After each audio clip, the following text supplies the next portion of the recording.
Good afternoon. Welcome to the Talks program of Art Fair Philippines 2022. I'm Lisa Periquet, a co-founder of the fair. Today, as part of the regional focus program of the Art Fair, we will have a panel of speakers to discuss art practices in Panay in the Visayas. Before we begin, a few reminders. Your audio will be muted. You have the opportunity to ask questions which will be answered at the end of the session. Please type in your questions in the Q&A box or raise your hand virtually. I would now like to thank our educational partners, the Ateneo Art Gallery, the Museum Foundation of the Philippines, and the Embassy of Spain in the Philippines. Today's session will be moderated by Boots Herrera, the Director and Chief Curator of the Ateneo Art Gallery. I will now hand you over to Boots. Thank you and enjoy the talk today. Hi, thank you, Lisa, and good afternoon to everyone. I'm introducing the session and also the moderator for this afternoon's panel. So the online mode has given us an advantage in expanding programming and truly give focus on artists and art communities in other parts of the Philippines. For this year, Ateneo Art Gallery extended an invitation to Marika Constantino to consolidate a panel as part of the Art Fair Talks regional focus. Fittingly, she invited 4 women artists, all based in Panay, like herself.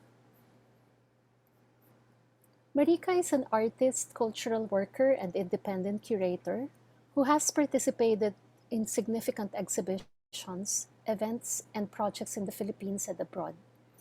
She is also a freelance writer who has contributed to a number of globally distributed publications. Her early exposure to art, coupled with her boundless fascination for the creative process, resulted in a degree from the UP College of Architecture to further studies at the UP College of Fine Arts with art history as her major. Her work is centered on patterns, layers, textures, and materials, and its intersection with history, memory, and culture. In 2017, she was selected to be one of the Global Cultural Fellows of the Institute of International Cultural Relations at the University of Edinburgh in the UK. That same year, she was supported by the British Council, Manila, to participate in a cultural leadership program at the King's College in London, UK. As part of her art practice, she co-directed the programs and activities of 98B Collaboratory from 2012 to 2018, curated and coordinated the undertakings of the first United Building Museum in Escolta, and curated the Distilleria Limtuaco Museum in Intramuros. She was awarded the New York Fellowship for 2018 to 2019 by the Asian Cultural Council. In February 2020, Constantino established Cantina, an art space of co-learning and co-creation. She is currently based both in Manila and Rojas City, Capiz, in the Philippines.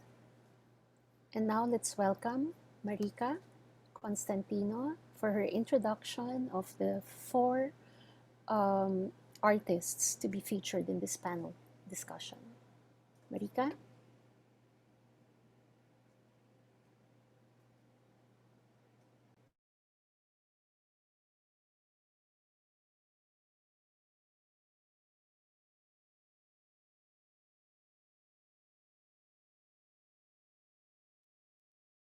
Good afternoon, everyone. Thank you for the introduction, Boots. My gratitude and appreciation goes out to the Ateneo Art Gallery and Art Fair Philippines for providing this platform to give focus on our island. I would also like to thank Sheila Molato for allowing us to use her rendition of Panay as the representative image for this panel. Joseph Beuys stated that, and I quote, art that cannot shape society and therefore also cannot penetrate the hard questions of society and in the end influence the question of capital is no art. It is from this premise that the concept for this panel emanated from. Just as a brief background, the Panay region in the Visayas is composed of Aklan, Antique, Capiz, and Iloilo. Since 2018, primarily due to my involvement in Viva ExCon in Rojas City and Capiz, and my partial relocation there as well since 2019, I have been exposed to a number of artists and creative practices from the region. Except for Iloilo, the other three provinces do not have formal art schools or gallery systems in place. Despite these predicaments, these areas boast of artists whose practices do not necessarily revolve around the commercial aspect of art production. Their drive springs not only from their desire to expand their learnings, but more importantly, to develop the people around them and enrich their locality. The artists selected to be part of this panel are women whose motivations go beyond themselves. They are engaged with their community, active in promoting local culture, instrumental in creating livelihood, and generally advocating for the greater good. They are immersed in cultural work apart from their individual practices. In addition, their impetus for creative labor emanates from the necessary tasks that are vital within their own locales and are not consequentially driven by market forces or perceived publics or audiences that are usually associated with the art scene. But before we delve into the particular practices in Panay, allow me to introduce our speakers this afternoon in the order that they will be presenting. First is Aklan artist Ana India de la Cruz Legaspi. She weaves the magic of piña cloth into her exquisite works of art as both medium and ground. As a textile maker, artist, and humanitarian, she established heritage arts and crafts to upgrade, develop, and continue the weaving traditions of Aklan, create livelihood for its people, and instill a sense of pride through the piña craft of the province. She has exhibited her works in local and international venues and workshops. She teaches painting on piña to create awareness for autism. In fact, she is currently at the Guggenheim in New York for the Guggenheim Museum and Autism Hearts Foundation event to showcase a collection of Philippine-themed hand-painted scarves, bags, and clothing. On top of all these, she is also a trainer on crafts for women in various municipalities to help alleviate them from poverty. Marienell Venegas is a contemporary artist and illustrator based in San Jose, Antique. Most subjects of her works are usually composed of ordinary things around her that she finds interesting. Although her primary medium is oil on canvas and other traditional media, She also works digitally for some of her illustration projects, specifically her illustrated children's books and book covers. Art for her is a personal journey and are often made up of pieces of ourselves that were lost, found, and shared unconsciously or consciously that are given form. Aina Shane Martinez is an illustrator and muralist from Rojas City, Capiz. Her works are marked with finely defined lines, whether she uses a pen or a brush. Shane's artworks have been featured in art exhibits such as Arts Month Kuris Kuris Art Exhibit, Heart Camp, and Grafica Manila. She co-founded ICANN Creatives, an arts and community-centered group where she spearheads several art documentaries such as Hugod and Project Alat, and also art-related events, namely Lagaw 2020 and Dagoso 2020, where many artists are given the avenue and opportunity to showcase their talents as well as express themselves. As the president of Guhit Pinas, Capiz chapter, she has organized meetups for its group members with planned activities that help hone their skill and passion. She's also part of Cantina, an art space in Rojas City that became part of an exhibition at the Museum of Modern and Contemporary Art in Seoul, Korea. As a visual artist, she aspires to convey messages through her artwork and make people ponder whenever they observe her creations. Last but not the least, we have Margaux Blas, a visual artist from Iloilo. She graduated with a degree in fashion design and merchandising from the School of the Arts De La Salle College of St. Benilde in 2011. In 2015, Margaux headed back to Iloilo, where she found her artistic inspirations and purpose. Since that time, she has continued to join annual art competitions and has been invited to participate in group shows in the Visayas and Manila.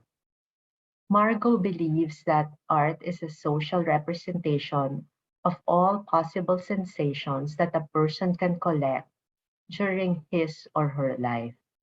Her personal experiences, travels, self-awareness, connection with music, and explorations with nature stimulate her creative process. Her artworks often feature women's faces and bodies as centerpieces, as a nod to female strength and empowerment. To Margaux, art is something that liberates the soul, provokes the imagination, and encourages humanity. It comes to no surprise then that her intuition acts as a wellspring of inspiration and direction for her artistic practice. Essentially, there should be a bigger notion and appreciation of art and creativity, that which is interdisciplinary, participatory, and involved, as these artists will demonstrate. To further emphasize these points and hear it from the artists themselves, allow me to give the floor to these women, and we hope to get your feedback and questions and comments during the Q&A after their presentations.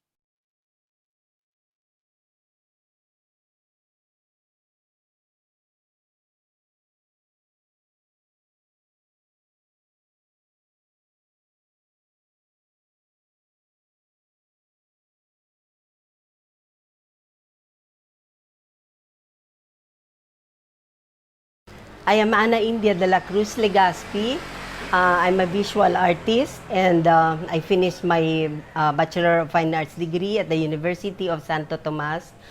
I am now staying in Aklan, helping others also through my art. Okay. As a visual artist, it's not just like I'm painting and that's it. I wanted to be involved in the community to help them grow uh, as artisans also, and also as an artist. Um, the motivation that I have was when my grandmother gave me her last 10 meters of cloth of piña, and I thought of advocating the our industry, the Aklan weaving industry, uh, to support others also, to be sustainable. At the same time, create a lot of developments for the industry. This is an example of my painting on piña. I use the piña as my canvas to create awareness and in promoting our piña cloth of Aklan to show that this is a versatile cloth. It can be a canvas for an artist, and also for developing something for the production of piña. I also use the rough fiber of the piña, which we call the bastos, and also the lini one. For the lini one, which is very fine, I use it for textiles. And the textiles that I have been developing are the piña seda, which is also, it helped the industry produce more of the piña cloth with innovations and the development of the textile blends. I also explored the natural dyes that is around us, and this is one of the examples of the mahogany bark natural dye. So this is made of piña and silk blend, and also I do also natural dye. I use also natural dyes of indigo. And as a visual artist, I also developed more of hand painting, embellish some natural pearls, and this is done by the indigo indigofera that grows in our farm, and also sometimes that grows wild in the near the river banks of Aklan. Okay. So with my advocacy on developing the piña, and also together with it is the abaca and the raffia, which I also make designs for home styles. I have developed the I call piña seda, then the abaca seda, a blend of abaca and silk, which hopefully I will be using purely Philippine silk. Aklan now has a production of silk, and it is located in Ibahay.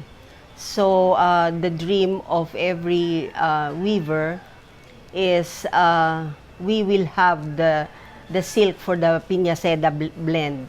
Actually, I also developed that piña seda blend, and I am lucky now that the government is also supporting the development of silk in Aklan, together with the natural dyes. And in the future, I will be creating watercolors using the natural dyes that is found in Aklan. So it will be a challenge for me, because developing the watercolor will also help us acquire some colors that is found also in Aklan. Of course, we will not forget our traditional techniques that we have, and I will show you a sample of the old cloth of my grandmother, the kimono of my grandmother, and with it is the rengue technique, and also the pili technique, which is only found here in Aklan. In our revival, there are different techniques of weaving. One is the open work technique of rengue, but we also have a technique on, if you can see through the light, the open work of checkered technique of rengue and plain weave. So these are the things that also I would like to revive or influence others to follow and be conscious of our traditions, because you can only find this in Aklan. And this piece won the first prize during the hobby fair, which focused on the traditional weaving of piña. So this was won the first prize during the first contest on textile development. And of course, there are also accidental weaving patterns or patterns on the cloth that is also be an inspiration to an artist. This was actually dyed in black, but when we had the flood, which reached up to 7 feet, in my shop, it created. In my shop, it created a pattern when we opened it and washed it, and it became like a different patterns which could also inspire the visual artist to do things like this.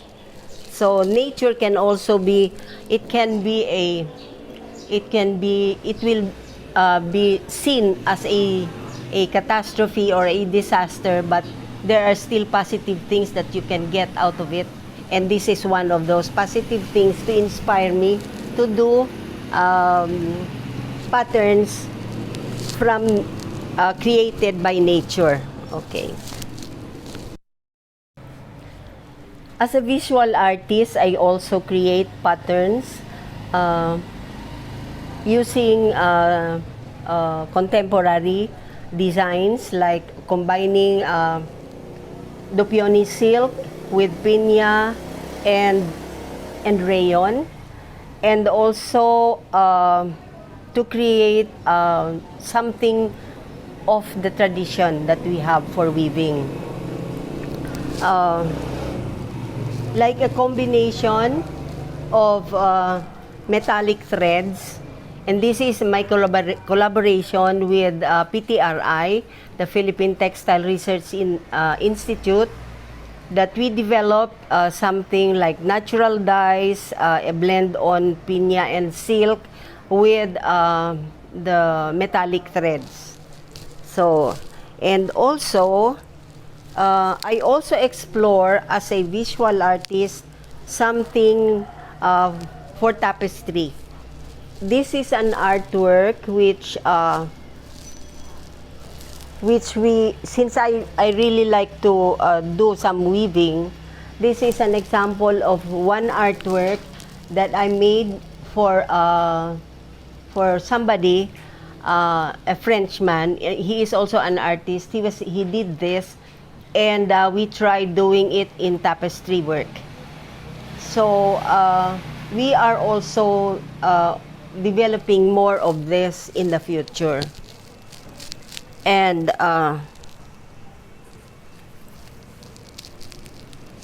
this is another plain version without the natural dye, and also thicker with a thicker silk blend. Then, because of my advocacy in reviving a lot of techniques, also including in embroidery, and I found out that in Iloilo there are orphans before who make fine embroidery, and I wanted also to revive it here in Aklan. and influence others also to be conscious of our, I call this a Visayan embroidery because it's very fine. This was done in Asilo de Molo, and with open work technique in embroidery, satin stitches, and it is done in fine pinya liniwan. This is also one of my works influencing developing something like textures on the textiles that we have. So this is when at the back side you will see the stripes, and at the other side is the textured kind of design.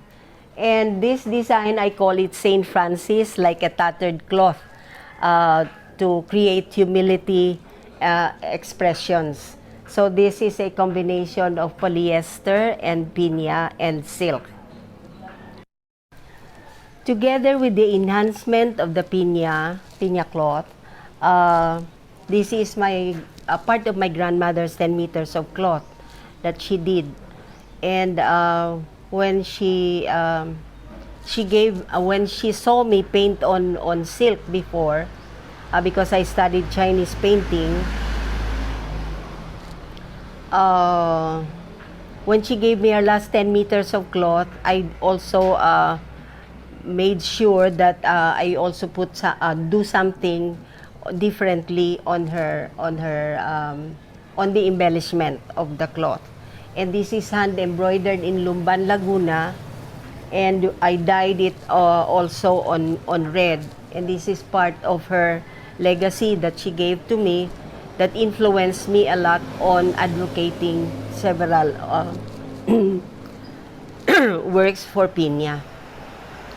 So when she gave me her last 10 meters of cloth, it was a turning point for me as a visual artist. It gave me a motivation for developing a lot for contemporary use.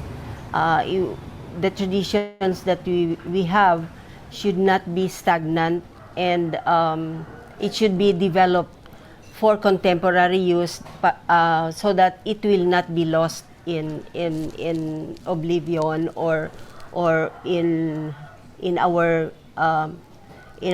industry, and also as our identity as an Aklanon.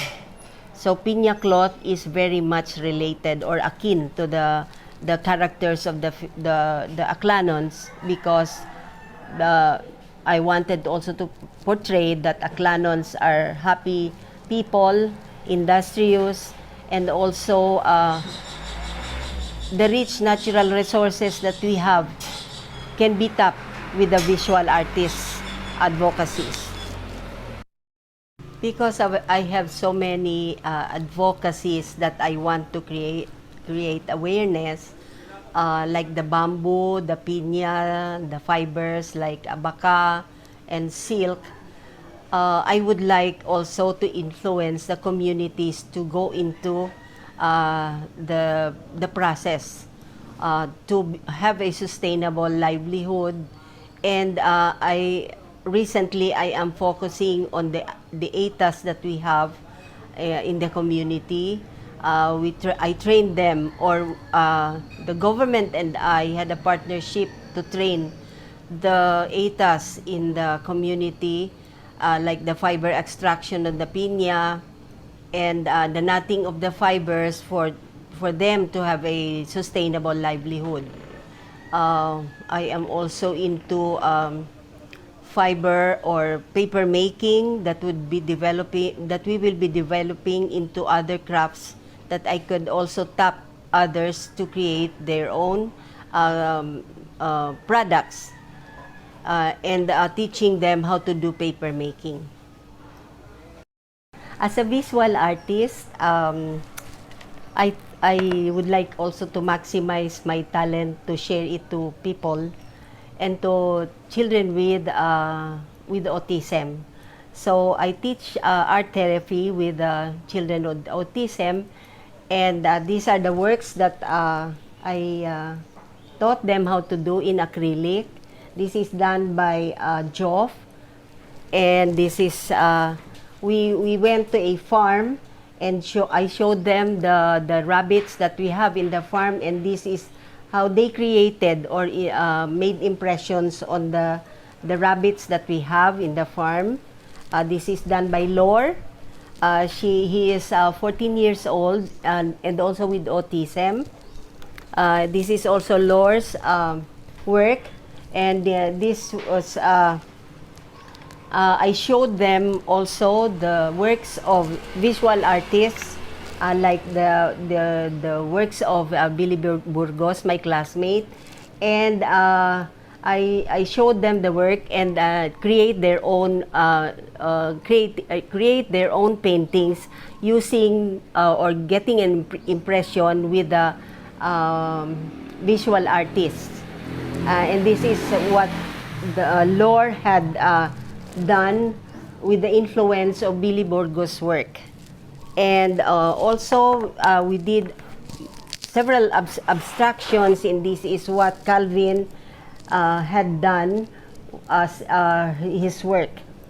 So this is this advocacy of helping people with autism is taking much of my time at this time, and we are going to Guggenheim Museum for an event celebrating the Autism Awareness Day of the United Nations, and we will be there this April. So this is the major work that I have in influencing the children with autism make their own artwork through my art therapy. So I really wanted, as a visual artist, to influence a lot of people to do the crafts that they are doing, improve it to be a contemporary artwork and or art piece, and also that the traditions will not be stagnant. So my influence, and I feel that I should create some awareness and be the spark of something that people would also do in their own field. So it's not just me who will be doing and developing a lot for our tradition and culture, but it's also influencing others to do the same.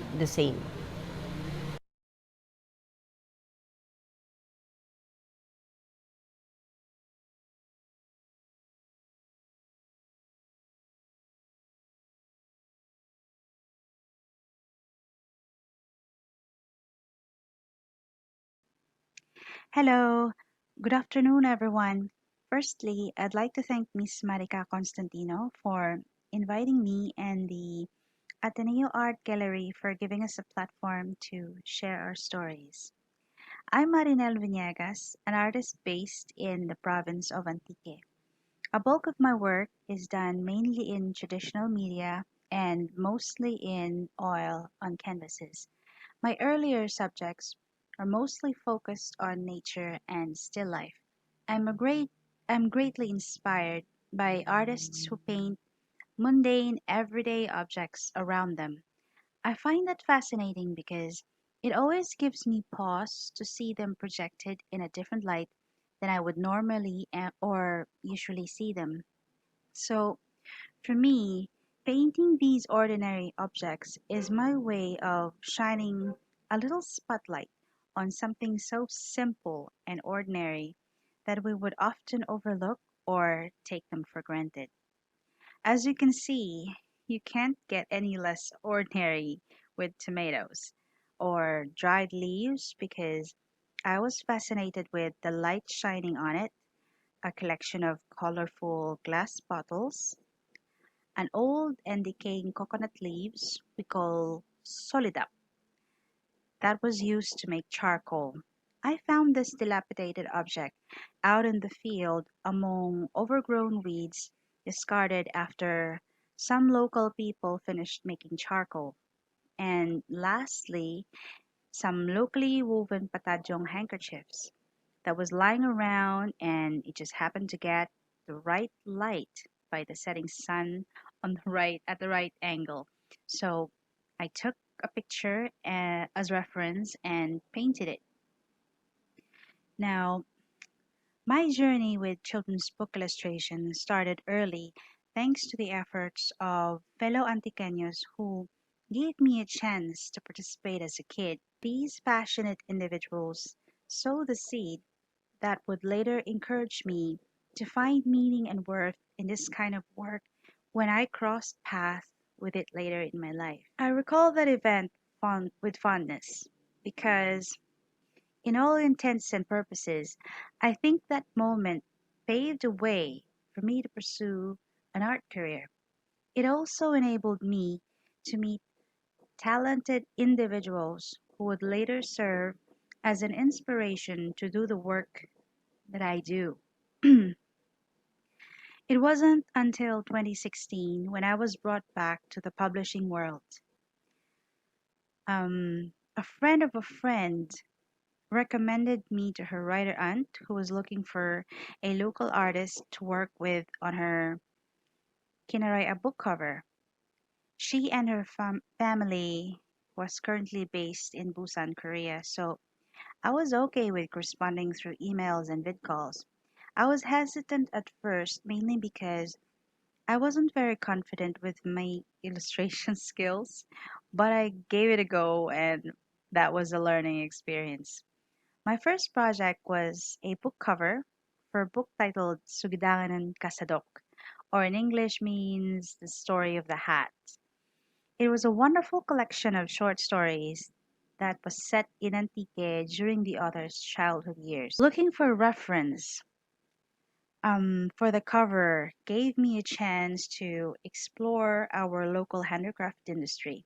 Most of my previous resources utilize the internet, but I couldn't find anything close to authentic, so I bought a local Sadok hat and made it my reference. I realized then that I was so heavily influenced with the Western culture and imagery that I was having a hard time adjusting my illustration to give it a local flair. Also, it was a challenge because I didn't want it to look dull or too old fashioned just because it has a local object on the cover. I ended up doing a mixed media illustrations of watercolor and color pencil and doing the layout of the title and text in Photoshop. I was so happy with the result, and so was my author, that we ended up doing more of her books. Now, working with this book um, was special for me because it made me reconnect with my local culture. Up until that moment, I wasn't fully aware that a lot of really talented individuals were actively promoting and preserving Kinaraya literature through their books. Now, my second project was a book cover for a fellow Antiqueño based in New York for his novelette titled Hewitt, which means curse, I think. He had a very specific look for his book. He wanted a very simple and clean image. It was a very interesting book about the occult and the prevalent superstitions at the time. I dare say it still exists today alongside the modern religion and medicine. It reminded me of the old stories the grown ups used to tell us before going to bed or right after dinner. After that project, I also made three book covers for the annual book event for Dungag Kinaraya Incorporated. It's a local nonprofit organization that held yearly events for writers of Kinaraya. One one cover for anthology of poetry, one for short stories, and one for stories for kids. These are all done in traditional mixed media on watercolor paper with final layouts in Photoshop. I wanted to make it cohesive by doing a particular theme on each book that would relate subtly to what the book is about. For this particular project, I chose time as a connection.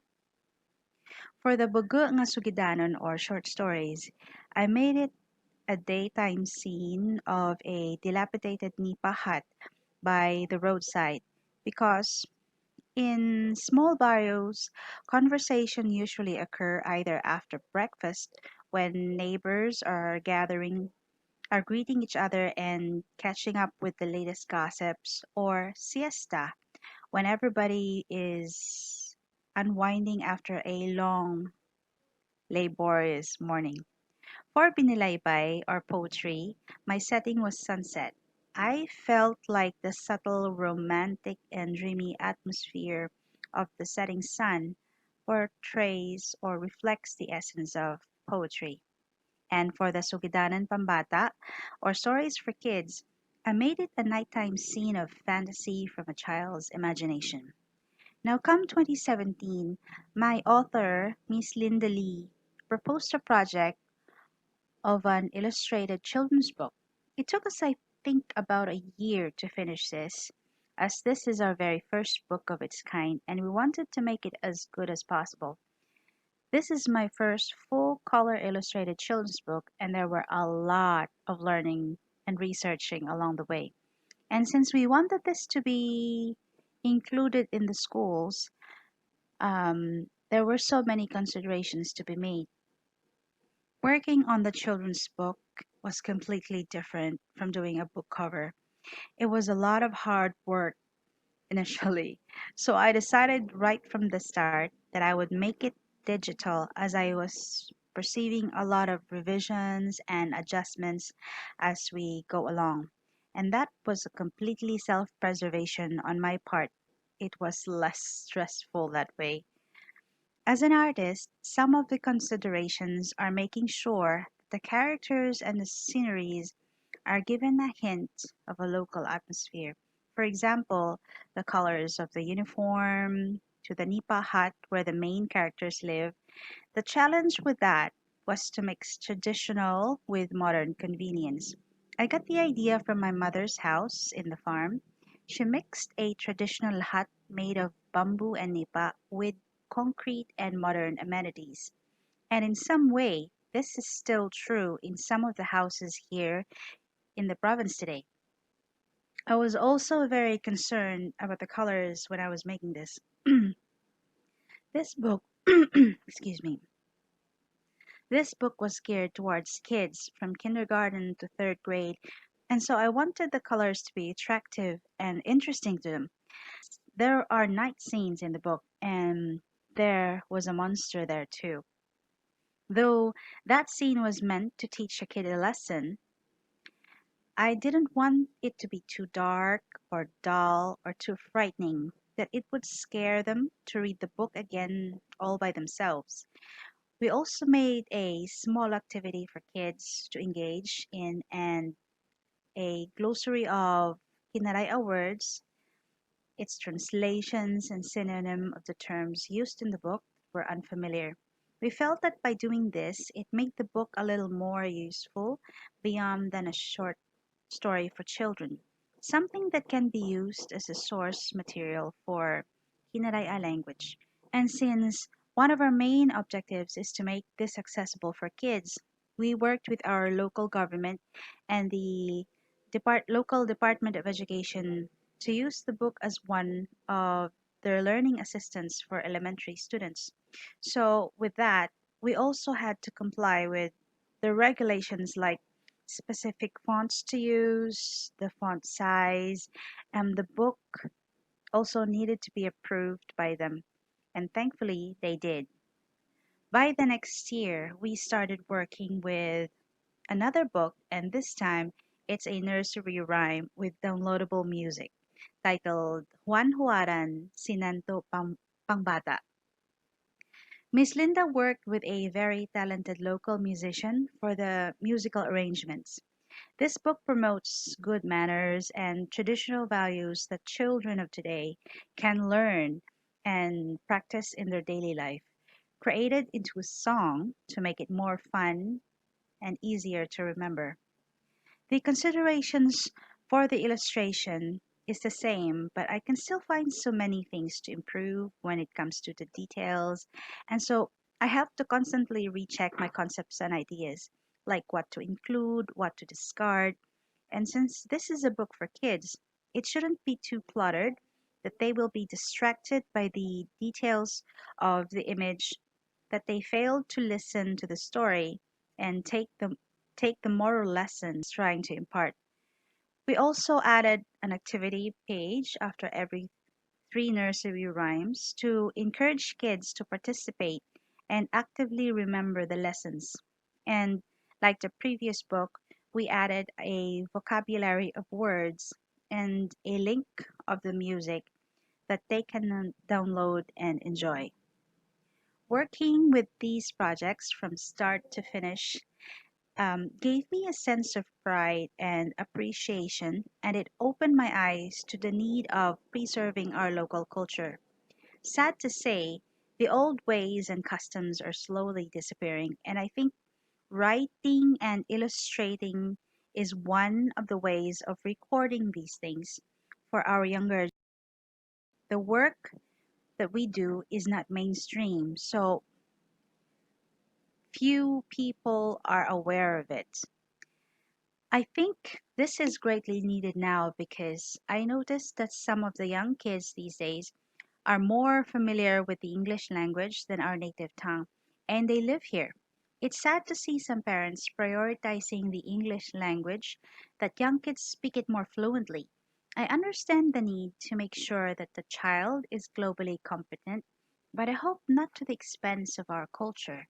At least now, there are many ways of reaching out to them through promotions on social media. So, putting our work out there makes it easier for others to access, and recording of our traditions through literature and visual arts provide a visual glimpse of our traditions and way of life.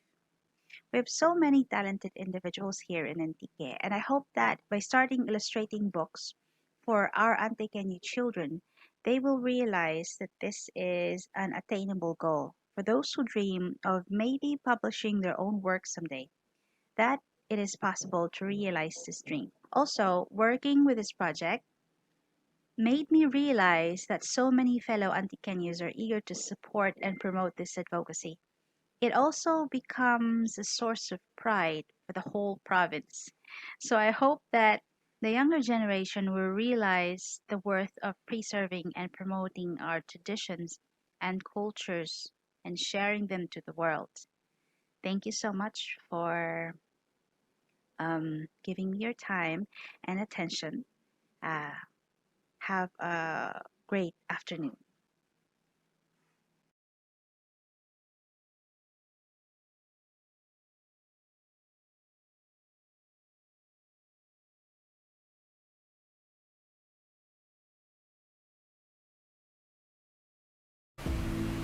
Good day, everyone. I am Aina Martinez, 27 years old, an illustrator and muralist from Rojas City, Capiz. I co-founded Aklan Creatives, an arts and community-centered group, where I organized several art documentaries and mural projects. I am also a part of Cantina, an experimental artist-run space and co-creation here in Rojas City. And I am currently working at Ang Panuglion Museum while studying Culture and Arts Education at Philomer Christian University. Before anything else, I would like to thank you for this opportunity to share what we do here in Rojas City, Capiz through this short talk. Art is something I've been doing since childhood. Having grapheme synesthesia made me see the world in uniquely colorful way, as I would see letters and numbers with colors. It's overwhelming at times. Growing up, I sort of lost a grip on art as I concentrated on dancing during my college days. But my passion for arts again when I was tasked to do a mural on an old water tank in Don Salvador, Benedicto in the province of Bacolod. During that time, that project is with XAPHM.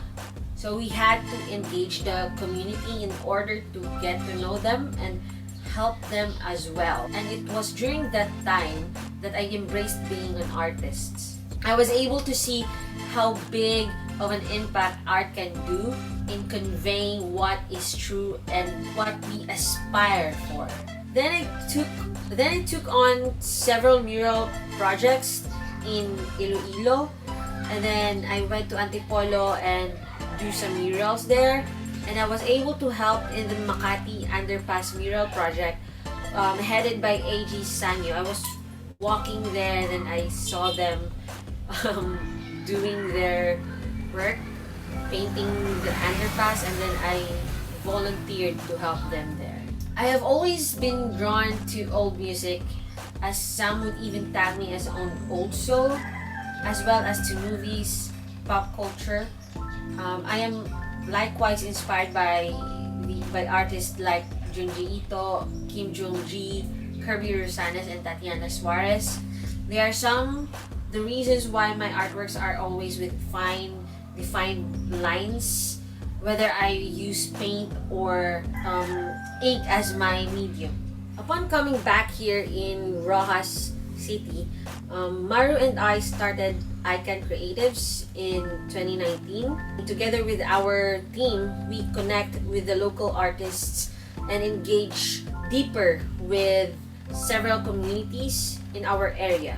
The art activities we do afforded us an avenue to connect to people and convey stories in more ways that we ever did before, because art is in what we do and how we do things here in our group.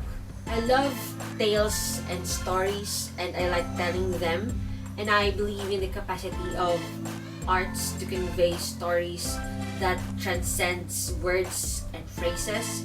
We want to reach out to people, discover their stories, and help them tell the world about. It is in doing such that we promote our culture and arts for more people to appreciate them. It is also our efforts in safeguarding and preserving our culture and the arts. At Icon Creatives, with me are Maru Alayon, my co-founder, who is also a visual artist, Hazel Ann Figueredo, our coordinator, and Lea Jake Dadivas and Hansel Esquilio, who are both culture and arts students. We are intentional in engaging with the community. We get involved ourselves with, be it with the local artists, fisher folks, or indigenous peoples here in Capiz. We go to the communities, get to know the people, hear them out, and engage with them. We would solicit the support with our local government units here, local governments and private sectors to make the events happen. Like in Daguso, an online talent stream, we partnered with the Capiz Provincial Tourism and Cultural Office for an online event. It featured Sambit, a rap contest where we tapped our local rappers here in Capiz. Second is a baile dance contest, was participated by the local dancers and dance troops here. And last is Tigbaliw. It is a cosplay event where the cosplayers transformed into a character from a folk tale of Panay Bukidnon, or what we call here the Sugidanon.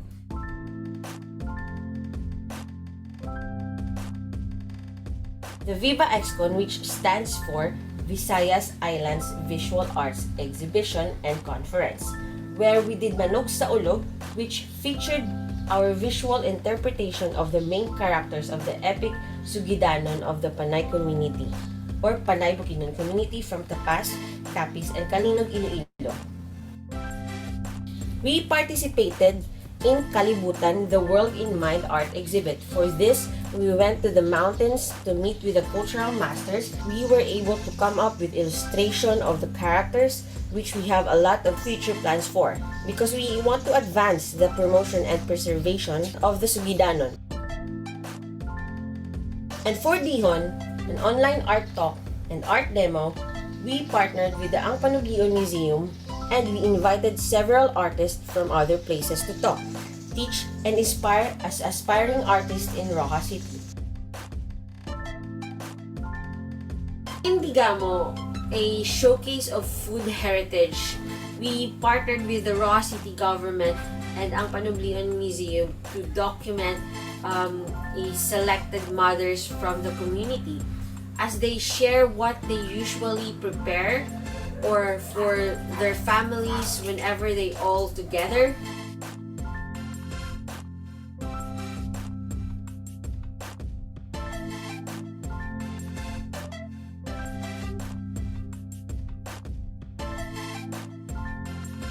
For Project Alat, we asked the support from Davis Philippines, Parola, Capiz Comfort Food, and ang Panublian Museum.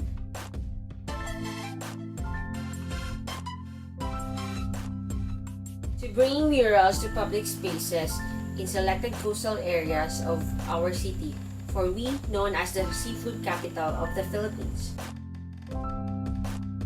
Each work was the result of the local artist engagement with the community of fisher folks. Now their process and artworks were documented and then we shared online for we hope to spread awareness and appreciation for the vast marine life that surround us.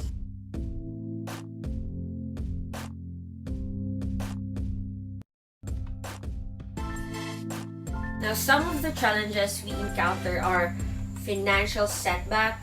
Since we don't have our own fund yet, we are somehow limited because we often don't have enough money to do the projects the way we want to. Being a new group, we were looked down at first because of our age. They say we were too young. Every project we take on presents itself with new challenges, and we had to make a system whenever we have to troubleshoot a problem. This pandemic was also challenging because we were uncertain in transitioning to social media, but we were able to adapt to it. Capturing them and sharing their special stories, we want to promote local artistic works, delicacies, and the culture here in Capiz.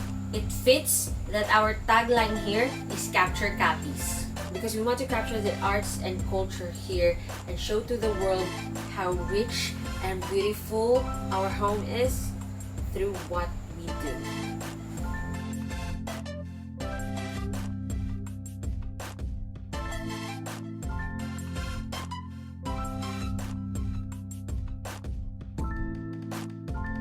Thank you once again for the opportunity for me to share about what we do in Capiz.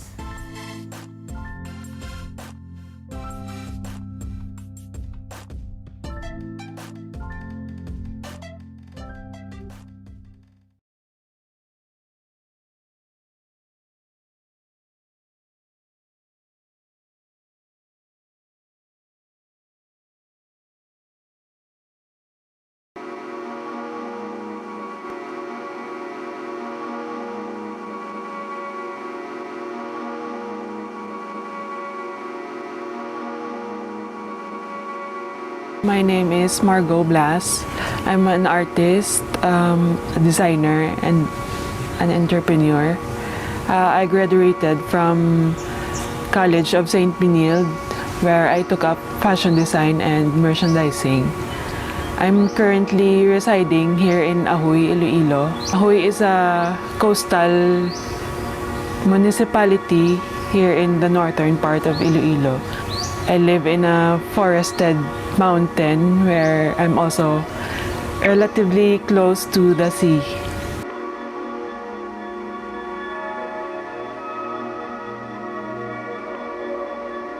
As a practicing artist, at first I worked with mixed media and collages. Then I went on acrylic painting, and now I'm exploring fabric art.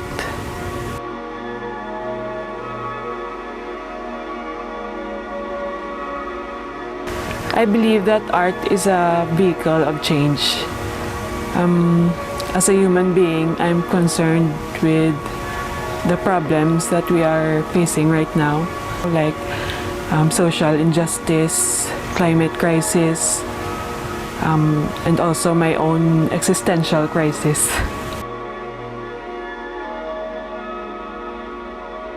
Art for me is not just about freedom or self-expression. It's not just about beauty. It is a chronicler and a form of communication.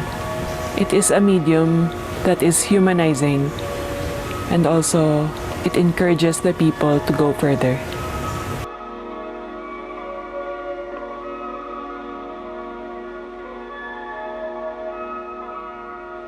Being born and raised here in Iloilo, I've become very much in tune with nature. When I was a young kid, my family would organize camping events where the instructors would teach us how to take care of nature, or survival skills, stuff like that. Siguro that's why I grew up being an environmentalist. Now I consider myself as a full-fledged steward of the earth.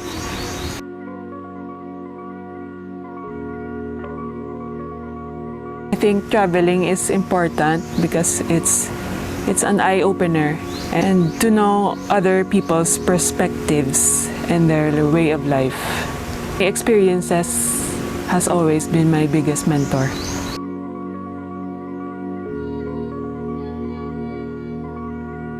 The subjects of my paintings are usually women empowerment, cultural exchange and appreciation, and also ecological awareness.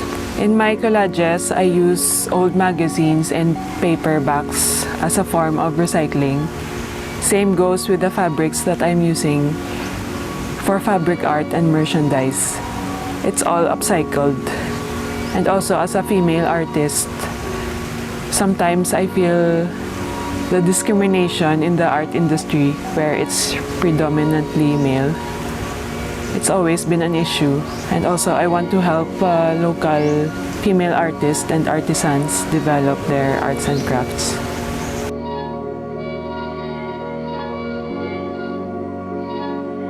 Being an artist or a human being, we must be involved with what's happening around us. We're facing a lot of issues right now, like ecological decline, food security, climate crisis, and also our intangible heritage is disappearing and declining.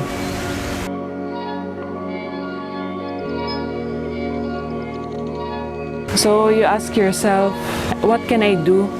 Biskan gamay lang nga ma-change ina.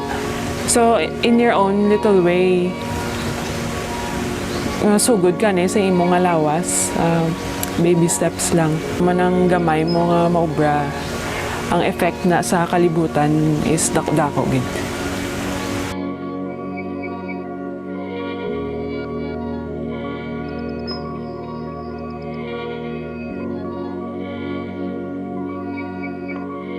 Right now, I'm planning on launching an artist residency here in the farm.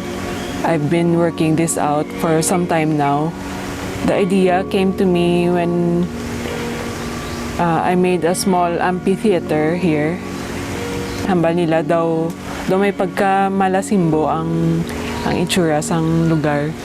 So, napaisip ako, siguro mayo ni nga maging gathering place for artists, no? Not just musical performances, but also amo na yung mga artists nga kung diin pwede sila makaobra sang ila art biskan nga wala disturbo.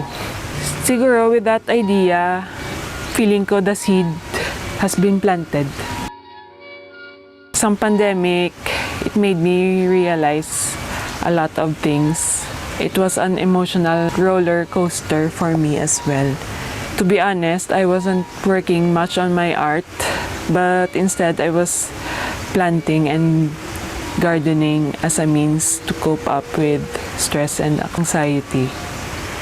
So by this time, siguro, the seed has sprouted.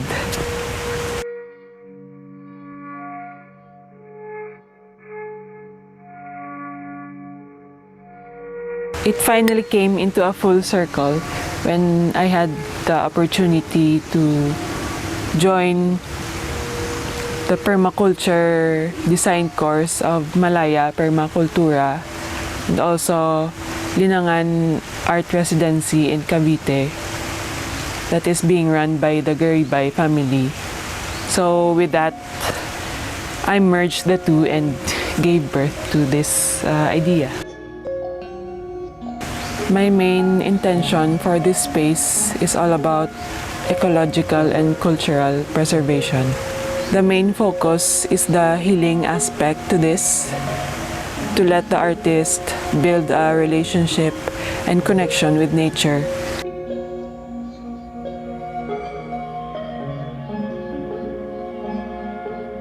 I have already listed some activities like designing and creating medicinal and food gardens, organize native tree planting activities, growing our own food as part of the residency's holistic approach in art and horticulture therapy. And also activities that are related to our philosophies.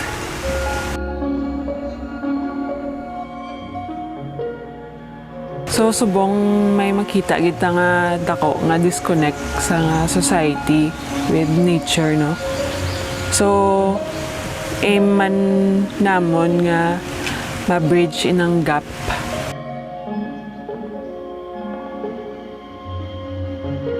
Possibly within the next 3 years, we will see the art residency launch as a multi-purpose platform.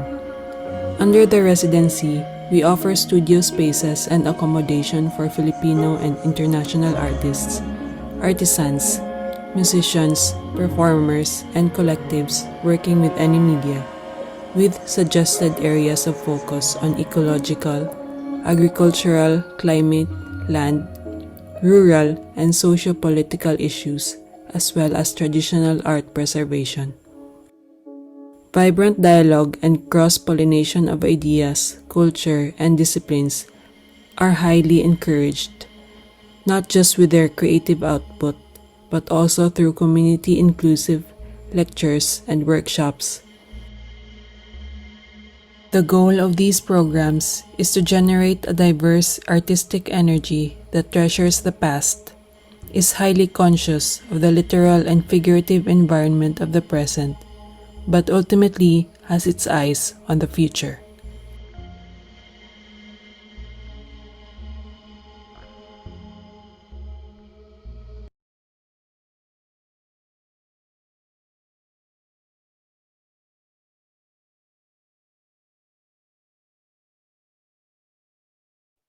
Hi everyone, good afternoon. So we've seen the 4 presentations that the artists from PANAY extensively talked about their various practices. So we also wanted to highlight the various engagements that these artists from Panay have, no, when it comes to culture and creativity. So these were, of course, pre-recorded presentations because of connectivity issues. And we're hoping that the internet gods will allow us a stable connection this afternoon. So with us for this live Q&A are Margaux, Shane, Marienell, and Miss India. So you're all here, right? Hi, everyone. So thank you for taking the time to be with us this afternoon. So I guess I'd like to field the first question. As we've seen in your various works, I'm wondering, why do you do the things that you do? No? Why focus on all of these things, whether it's through weaving, book illustration, conceptualizing events, activities, or documentaries, or envisioning a residency program. To what end are you doing these? Maybe let's start with Miss India. So, good afternoon, everyone. The question would be, what do I do? Why do I do this? It's more like a challenge. First of all, when my grandmother was given, I was given her piña last 10 meters of cloth that she wove herself, and it challenged me as a visual artist. And because before I used silk to paint on, but when I saw the cloth that my grandmother gave me, it challenged me that, oh, there is something in Aklan, because I grew up in Manila. So I sabi ko, parang meron sa Aklan na kailangang ipagmalaki. And the fabric itself was a challenge for me to use it, and then use it as a canvas. Aside from using it as a textile or a dress, I use it for a canvas because I wanted to show the versatility of the cloth, na it is delicate, but then it can last longer also when you do it on to make it as a canvas. So that started everything. What about you, And Marienell? also, Sorry. okay. Go ahead, Miss India. Okay. And also, I wanted to influence also others to do the same, because it is our tradition, it is our identity. So we have to pursue it, whether it is on visual expressions or in textile developments. So that's the challenge that I have, and challenging also others to do the same. Thank you for that, Miss India. And do you have the same impetus, Marienell? What about you? Good afternoon, everyone. I think ganun din. Yung ano, for me, doing art is primarily a part of me, my way of life. I started young. I'm still doing it, and I will be continue to do it as long as I can. And I think yung ano, the children's book illustration is a recent fully yung illustrated, yung colored na ano, kasi mostly I do book covers, but then when I started doing the illustrations, I felt like it's very mas ano kasi it's more accessible, and it impacts the younger generation the most. So it's I find this a very worthwhile work to help preserve, because it's we in Antique, I think we have a lack of materials for kids, literary materials for kids, until the DepEd inserted the local dialect in schools. It's fast disappearing. There are terms that I myself can't remember anymore or don't often use. So it's good that we have a record and a visual and something accessible for everyone to use. Thank Thank you, you. Marienell. So with Miss India, it was about preserving the culture and maintaining the traditions. It's also the same with Marienell, but focusing more on the preservation of the language. What about you, Shane?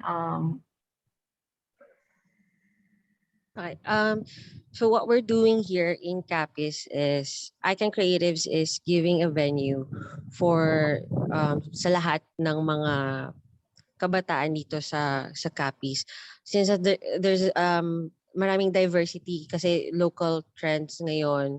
So what we are doing is we're bridging the cultural yung local culture ng Capiz because to be honest, um, the local like delicacies or the culture here in Capiz is parang nawawala na siya sa mind ng mga kabataan ngayon. So what we are doing is we're giving venue sa mga artists dito sa Capiz, and then we are introducing ng what yung mga local delicacies or local culture here sa Capiz. So yan yung nagpupush sa amin to do events for the local artists here in Capiz.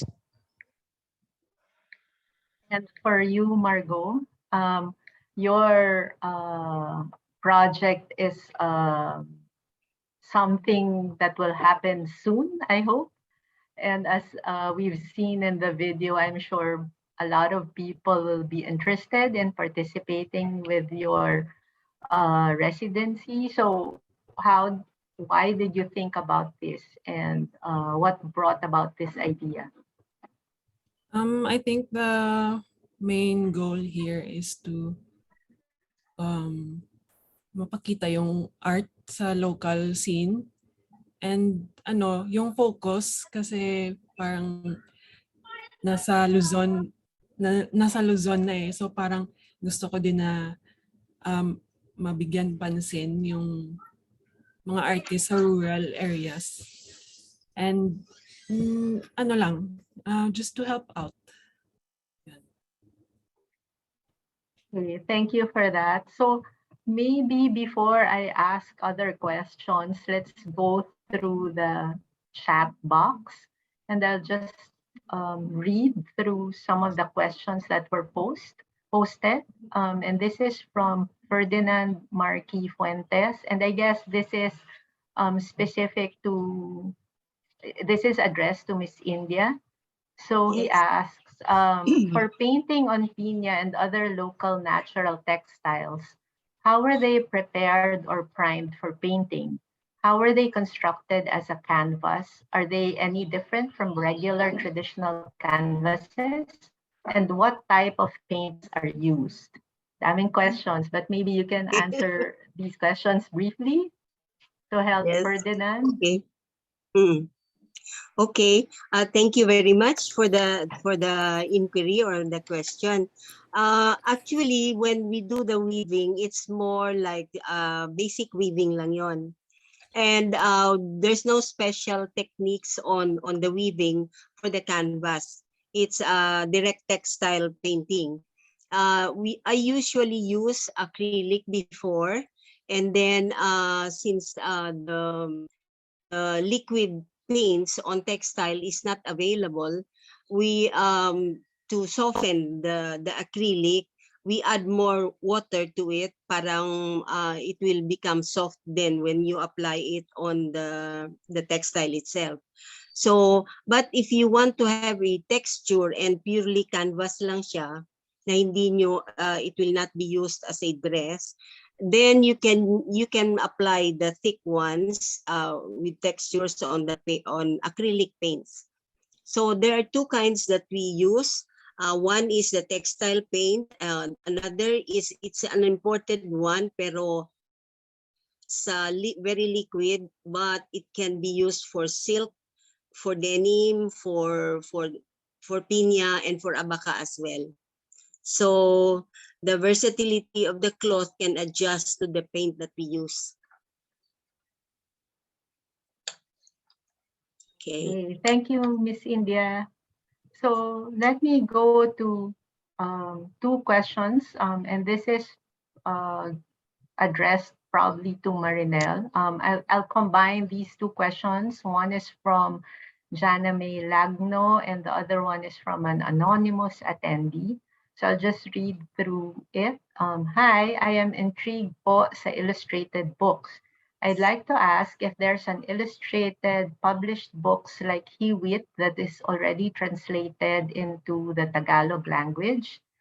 And the other question related to that for Marienell is, I am a beginner in children's book illustration on progressive topics. I'm working on my first one currently. Wish me luck. Are there any tips or ideas you could give to us illustrators who are just starting in this field? Thank you. So Marienell? Thank you for thank you for the questions. Yung sa first na question, so far wala. It's purely a novelette siya. I think it's currently available in Amazon because the author is in New York. So So it's in there English. is no local available book, I think physical, but Amazon has they sell that also. It's available there. I'm not sure what his plans. That I heard from him, from Sir Pagunsan, that he's also planning on other illustrated books, but it's still probably in the works pa. And for the second question, for beginner, good luck first of all, and advice ko sa beginners, explore your craft. I do digital media for my illustrations because for revisions, I work with an author. So I do concepts and then she approves, and then I do color schemes and then I let her approve. So it's a joint project. So for me, doing it digital makes it easier for me to do revisions kaysa sa traditional media. But you can still explore kung asan yung where you're leaning towards since nag-uumpisa pa lang. And also if you see my work, na-notice ko kasi while I was working, while I was doing the research for our local our local yung mga sa scene natin. And also, sorry, one of the ways to improve also is to attend workshops. National Book Development uh, conducts a regular seminar for illustrators and writers. So they're a very good source of experience din. And then to join activities like I did the Kinaraya Book Lab, which it's funded by the Asia Book Foundation, that they do local artists and writers. They sponsor them and then they publish the books. So I think they do this yearly. I'm not sure. So that's also one way of improving is to join clubs and communities. Go. Okay, thank you for that, Marienell. And I hope Marienell's advice would be helpful to you. Now we have another question from another anonymous attendee. Maybe we can ask Margaux and Shane about this. How did the pandemic influence or change the way you do art? Did you discover any new techniques or styles different amid this adversity? Margaux, maybe you'd like to start?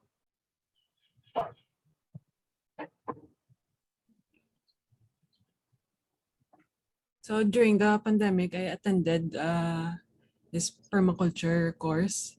So I learned a lot about the planting materials used for natural dyes. So yun, parang doon nag-expand yung knowledge ko about connecting nature with my art yun, through sa textile, sa process ng paggawa ng mga textile designs. Yun. And also... Thank you, Margaux. Yes. Go ahead. Go. So, also, I've been planting non-stop that time. So, parang as an artist, minsan, as a starving artist, di ba? Minsan sabi nila, kailangan din natin na na masustain yung sarili natin. So, kaya importante tanim. We also experienced that here in Capiz. So we're one with you, Margaux, in that experience. What about you, Shane? Siguro yung yung pag-transition namin from actual face-to-face event papuntang online. So we really need to learn talaga how to like we nagkakanda kami ng webinars and other online events. So at first nahirapan kami, but because of pandemic, we really need to learn talaga how to manage online. Tapos we need to be active online kasi lahat ng tao online na. At we learned also that yung pulse ng tao, for example, around between 6 to 7, we all know na lahat is nag-chill na sa kanilang bahay. So we need to post at that time. So yun, yung na-learn talaga namin is yung transition namin from face-to-face event papuntang online event. Thank you for that. I'm sure it was also quite challenging, no, to do that transition, especially as artists and cultural workers. We all are also very much attuned to like a very personal engagement with our collaborators or audiences, no. So we do have a bit of time crunch, so I will just read the last 3 questions that's in the chat box. One specific question is again for you, Miss India. Hello po, Yes. any tips po kung ano pong magandang silk ang pwede pong gamitin po sa canvas? Kasi na-inspire po kasi ako on how Miss India was challenged po dun sa cloth na binigay po sa kanya. Actually, yung silk, there are several, merong mga silk, like we are producing also silk here in Aklan and weaving it, combining it with pinya and silk. But we are also weaving pure silk. And there are thick ones, we call it 60 denier, and the finest one is the 21 denier. So, silk ang ginagamit niyan. So you can use that also for painting. But there are available commercial silk na very soft siya, but you have to use paint na for silk, or very parang you can make it, you can make use of the natural dyes. So meron lang siyang parang hindi siya mag-bleed, hindi kakalat yung meron lang dinadagdag para hindi siya masyadong free ang flowing niya when you apply it, because liquid na liquid. So yun, you can buy husi. Husi is yung mga porbarong, that's parang rose silk rin yan, and a little bit stiff. So for a start, you can use that. Yung husi nating ginagawa, yung binuburdahan and porbarong Tagalogs, yun pwede nating gawin. That's silk also. So there are fine silk, soft silk that we can use, but for the soft silk, we have to use liquid, very liquid textile paint, or silk, or paint for silk. Imported lang nga siya. But you can explore natural dyes also that you can find in around us. India, would people in the audience be able to order weaves from you? Pwede from rin. Aklan? Oo. Do you have any website or Facebook page that they can inquire? Actually, mas madali sa Messenger. It's Okay. much easier to contact. So, i-friend nyo lang ako. Okay, so everyone, please i-friend nyo lang si Miss India if you want to know more about... Look for Ana India de la Cruz or Ana India Legaspi. Ayan, plugging. Okay, so Yes. that if you want to know more about our traditional weaves from Aklan, just i-friend nyo lang si Miss India. Now, maybe this is this is an interesting question by another anonymous attendee, that maybe we can end this on this note. So the person asks, through your experiences as an artist, what did you realize about the Philippines? So maybe not just the Philippines, let's start maybe with your own locale, Panay, and then the Visayas and the Philippines. What were your realizations using your, with regards to your artistic eye or artistic lens? No, maybe let's start with Shane.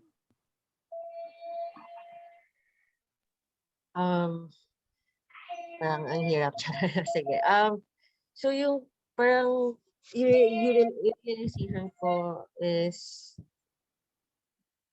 as Margaux mentioned kanina, parang nagta-thrive yung mga artists. Same din yung Philippines sa ngayong panahon. So, I think yan lang yung word na masasabi ko. Philippines is thriving right now. Okay, what about you, Marienell? Any realization?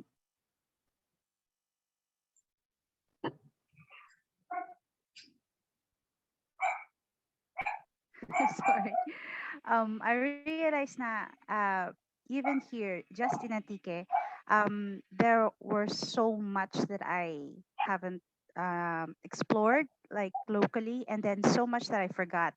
Kasi I worked in Cebu for like more than 10 years, and yung mga yung mga local customs and culture natin at belief dito, uh, they're slowly disappearing, and so it would be good to preserve them in whatever way possible. So for me, as an artist, that's how I was able to do my part. And in the Philippines, I think there's so many raw talents here na, and I think with the rise of social media now, mas easier for individuals to expose their work na. So that's good. So Okay, what about you, Miss India? Nako, mahaba yan. Maiksi na lang, Miss India, kasi sandali na lang yung Oo time nga eh. natin. Pero the realization is, alam mo, from Batanes to Hulo, very, very vibrant ang ating culture and traditions na we should not ignore. Even dito lang sa Panay Island, very complete ang from textile, even visual artists are here, very active. The surroundings that we have, our nature itself, and the natural resources of the province or the island can give you inspirations. And focusing on traditions and cultures natin, we can never go wrong, even if we are into fashion designing or a visual artist or a textile maker or even in any field of endeavor that we have. Very strong ang ating culture. So we should not turn our back on that. And as a visual artist, we are the stewards of this culture and of our, especially on our expressions. So from books to textiles to paper to fabrics or fibers, very hindi natin dapat walain or babaliwalain. Yun. Thank you for that, Miss India. And brief answer, Margaux.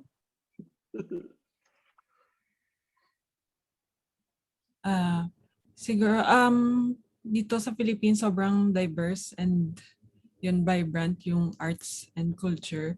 So, ba't pa tayo titingin sa Western art? Kung ang dami talagang magagawa dito ngayon. So, sa locality ko pa lang, sobrang dami na akong na-discover. And untap pa sila. So, kailangan natin mag-focus dun. Thank you. May pahabol lang na question. Maybe one of you can just volunteer to answer this. This is from Marites Yusoya.